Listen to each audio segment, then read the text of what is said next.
Assalamualaikum warahmatullahi wabarakatuh. Selamat pagi anak-anak. Apa kabarnya hari ini? Semoga kalian selalu dalam keadaan sehat. Amin. Baik anak-anak, sebelum mulai belajar, marilah kita berdoa. Berdoa mulai. Berdoa selesai. Nah anak-anak, pada video pembelajaran kita kali ini, kita masih ada di tema 5 ya, subtema 1. Tapi kita akan membahas muatan pembelajaran IPS. Jadi disimak ya videonya sampai selesai. Tokoh dan peninggalan pada masa kerajaan Hindu, Buddha, dan Islam. Pada masa kerajaan Hindu, Buddha, dan Islam, kita memiliki banyak tokoh-tokoh yang berperan besar terhadap masyarakat. Berikut ini adalah beberapa tokoh beserta peninggalan kerajaan Hindu, Buddha, dan Islam, dan sikap kepahlawanannya. Tokoh dan peninggalan pada masa kerajaan Hindu. Raja Mulawarman dari kerajaan Kutai, raja pemeluk agama Hindu yang terkenal baik hati. Raja Mulawarman menyedekahkan 20.000 ekor sapi kepada kaum Brahmana. Sikap kepahlawanan yang ada pada Raja Mulawarman adalah adil dan bijaksana, taat menjalankan ajaran agama, serta mencintai rakyatnya, dan dermawan. Selanjutnya Raja Kertanegara dari kerajaan Singosari, raja pemeluk agama Hindu yang berhasil menaklukkan seluruh wilayah Nusantara. Sikap kepahlawanan yang dimiliki Raja Kartanegara adalah pantang menyerah dalam menyatukan Nusantara, berani dan tegas menolak untuk tunduk kepada bangsa Mongol. Nah, anak-anak, sekarang perhatikan ini peta pikiran ini. Ini adalah Raja Purnawarman ya, ini gambarnya. Raja Purnawarman ini adalah pemimpin dari kerajaan Tarumanegara, dan pada saat pemerintahannya beliau itu membangun saluran air dan memberantas perompak. Ya, sikap kepahlawannya itu berjiwa pemimpin, gagah berani, peduli terhadap rakyat. Peninggalan dari Raja Purnawarman selama pemerintahannya di Kerajaan Tarumanegara itu adalah Prasasti Ciaruteun. Nah, ini prasasti ini sebagai sumber sejarah ya. Selanjutnya Raja Sanjaya dari Kerajaan Mataram kuno Hindu. Nah, Raja Sanjaya ini merupakan pendiri Kerajaan Mataram kuno yang bercorak Hindu. Sikap kepahlawanan pada Raja Sanjaya ini yang bisa kita tiru ini adalah dia gagah dan berani. Nah, prasasti peninggalan dari Raja Sanjaya ini adalah Prasasti Canggal. Nah, pengaruh peninggalannya itu adalah sebagai sumber sejarah dan sebagai objek wisata sejarah. Selanjutnya Raja Jayabaya dari Kerajaan Kediri. Jadi Raja Jayabaya ini meramalkan suatu peristiwa di masa mendatang yang terkenal dengan sebutan Ramalan Jayabaya. Sikap kepahlawanan beliau adalah gagah dan berani serta rela berkorban. Dan peninggalan pada masa pemerintahan Raja Jayabaya yaitu Prasasti Hantang atau Ngantang, Prasasti Talan, Prasasti Jepun, Kitab Jangka Jayabaya. Nah, pengaruh peninggalannya ini sebagai sumber sejarah. Baik anak-anak, selanjutnya Raja Hayam Wuruk. Ini dari Kerajaan Majapahit. Nah, Kerajaan Majapahit mencapai puncak kejayaan pada masa Raja Hayam Wuruk. Sikap kepahlawanannya yaitu gagah berani, peduli terhadap rakyat. Peninggalan pada masa kerajaan Hayam Wuruk di Kerajaan Majapahit adalah Kitab Negara Kertagama karangan Empu Prapanca. Pengaruh peninggalannya itu digunakannya istilah Pancasila sebagai dasar negara. Nah, selanjutnya Pati Gajah Mada dari Kerajaan Majapahit. Jadi pada masa pemerintahan Gajah Mada ini menumpas pemberontakan Ranggalawe, Sora, Nambi, Kuti, dan Sadeng. Mengucap Sumpah Palapa. Nah, Sikap kepahlawanan Pati Gajah Mada ini adalah rela berkorban, bersikap kesatria, gagah, dan berani. Peninggalan pada masa pemerintahan Gajah Mada adalah Kitab Kutaramanawa. Ini sebagai sumber sejarah juga ya. Selanjutnya tokoh dan peninggalan pada masa kerajaan Buddha. Yang pertama ada Raja Balaputra Dewa, ini dari kerajaan Sriwijaya. Raja pemeluk agama Buddha yang berhasil membuat kerajaannya sebagai pusat perdagangan, pelayaran, pendidikan, dan penyebaran agama Buddha di Nusantara.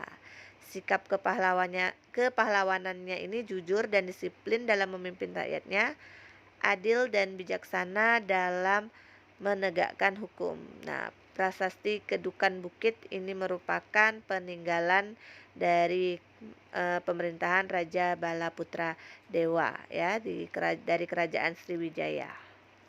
Nah, baik anak-anak, selanjutnya Ratu Simo, ini dari kerajaan Kalingga. Nah, pada masa pemerintahan Ratu Simo di kerajaan Kalingga ini mencapai puncak kejayaannya. Pada masa pemerintahannya, hukum ditegakkan dengan tegas dan seadil-adilnya. Sikap kepahlawanan Ratu Simo ini adalah gagah berani dan berjiwa satria. Peninggalan dari masa pemerintahan Ratu Simo ini adalah ajaran tentang kejujuran dan penegakan hukum yang seadil-adilnya. Pengaruh peninggalannya, kejujuran dan keadilan hukum merupakan ajaran yang akan berlaku selamanya dalam membentuk kepribadian generasi bangsa. Ya anak-anak ya, selanjutnya ada Raja Samaratungga, ini dari kerajaan Mataram kuno Buddha.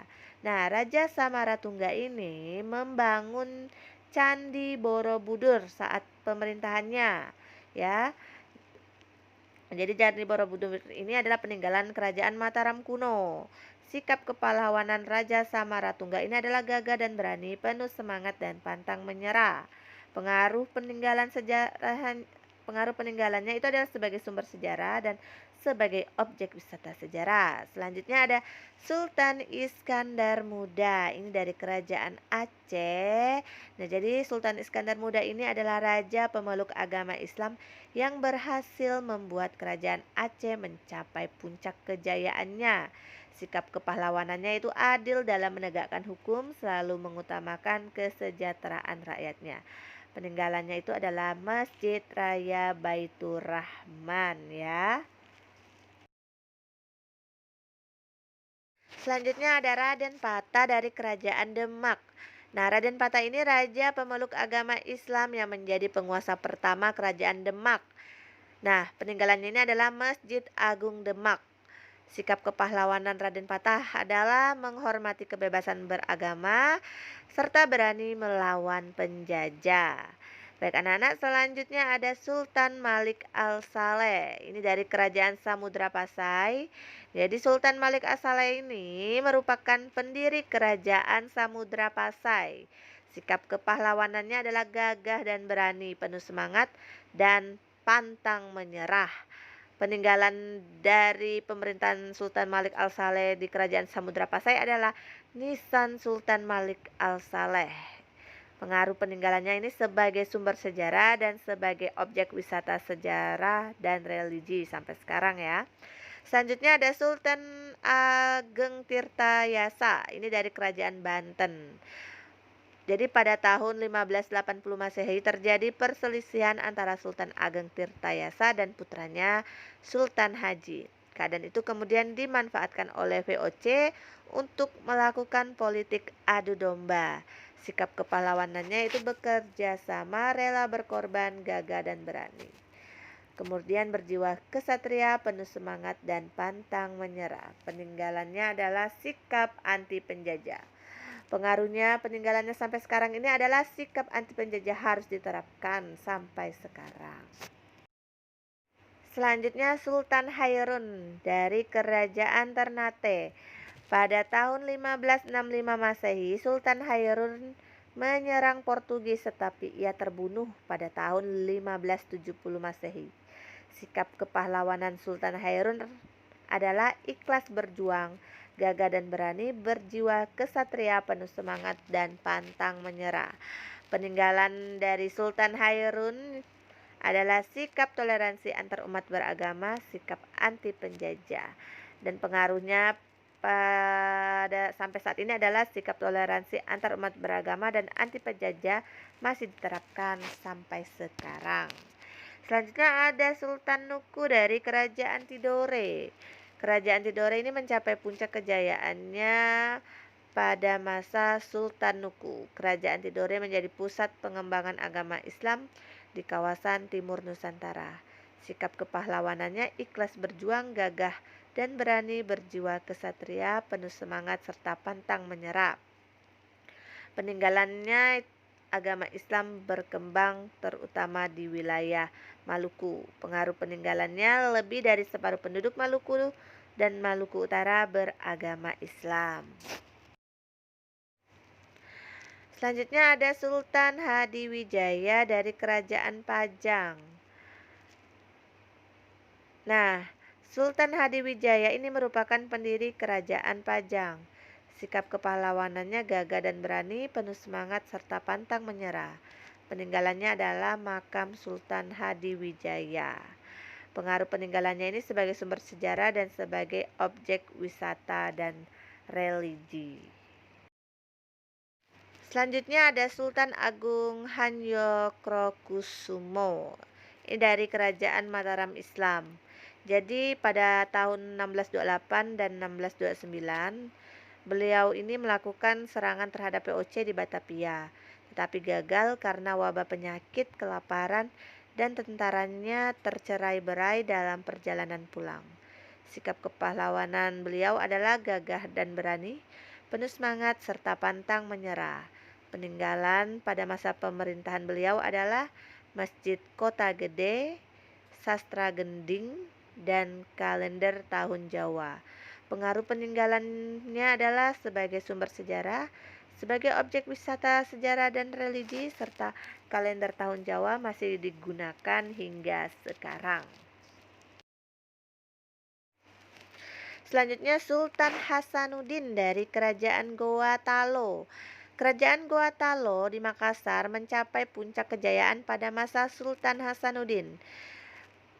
Sultan Hasanuddin ini mendapat julukan ayam jantan dari timur karena berani melawan Belanda yang menghalangi pelaut Makassar membeli rempah-rempah dari Maluku. Sultan Hasanuddin kalah karena pengkhianatan Raja Aru Palaka dari Bone dan terpaksa menandatangani perjanjian Bongaya yang merugikan rakyat Goa Talo. Sikap kepahlawanannya yaitu gagah berani, penuh semangat dan pantang menyerah. Peninggalannya adalah makam Sultan Hasanuddin. Pengaruh peninggalannya adalah sebagai objek wisata sejarah. Selanjutnya perjuangan tokoh kerajaan Hindu dan Buddha. Setiap tokoh pahlawan pada zaman kerajaan mempunyai ciri khas masing-masing dalam berjuang. Namun mereka mempunyai cita-cita yang sama, yaitu menciptakan perdamaian, memperjuangkan kesejahteraan dan persatuan bangsa. Salah satu tokoh terkenal pada masa kerajaan Hindu dan Buddha misalnya Raja Sanjaya. Raja Sanjaya merupakan seorang raja pemeluk agama Hindu yang taat pada ajarannya. Berikut ini tokoh-tokoh masa kerajaan Hindu dan Buddha beserta pencapaiannya yang telah dilakukan. Yang pertama, Raja Mulawarman dari Kerajaan Kutai di Kalimantan Timur. Dia adalah seorang raja yang baik budi, rakyat hidup sejahtera dan makmur pada masa pemerintahannya, menyedekahkan 20.000 ekor sapi kepada kaum Brahmana saat upacara keagamaan, serta membagikan emas dan tanah kepada rakyatnya. Yang kedua ada Raja Purnawarman dari Kerajaan Tarumanegara di Jawa Barat. Beliau membuat saluran air untuk mengairi lahan pertanian, memanfaatkan sungai untuk mencegah banjir, serta seorang raja yang bijaksana. Yang ketiga ada Raja Hayam dari Kerajaan Majapahit di Jawa Timur. Beliau membawa Kerajaan Majapahit mencapai puncak kejayaannya, menyejahterakan rakyat dengan membuka lahan pertanian dan pembuatan bendungan serta saluran pengairan. Rakyat hidup damai dan makmur karena pertahanannya yang kuat dari serangan musuh. Yang keempat, Mahapati Gajah Mada dari Kerajaan Majapahit di Jawa Timur. Beliau seorang Mahapati yang gagah berani menaklukkan wilayah lain untuk mempersatukan Nusantara, menjaga keamanan Kerajaan Majapahit dari serangan musuh, bersumpah akan mempersatukan Nusantara yang dikenal dengan Sumpah Palapa. Nah, untuk Sumpah Palapa ini ada di buku tema 5 kamu ya, di subtema 1. Kamu baca ya, isi dari Sumpah Palapanya apa. Nah, ini relief Mahapati Gajah Mada yang memegang keris. Relief ini berada di kawasan Monumen Nasional yaitu Monas, Jakarta. Yang kelima ada Raja Balaputra Dewa dari Kerajaan Sriwijaya di Sumatera Selatan. Beliau berhasil membawa Kerajaan Sriwijaya mencapai kejayaannya, membuat Kerajaan Sriwijaya dikenal sebagai kerajaan maritim yang kuat dan menjadi pusat perdagangan di Asia Tenggara, membuat Kerajaan Sriwijaya dikenal sebagai pusat pendidikan dan penyebaran agama Buddha. Baik anak-anak, sekian video dari Ibu. Dibaca lagi ya buku Bu Pena dan buku tema 5-nya. Ibu akhiri, Assalamualaikum warahmatullahi wabarakatuh.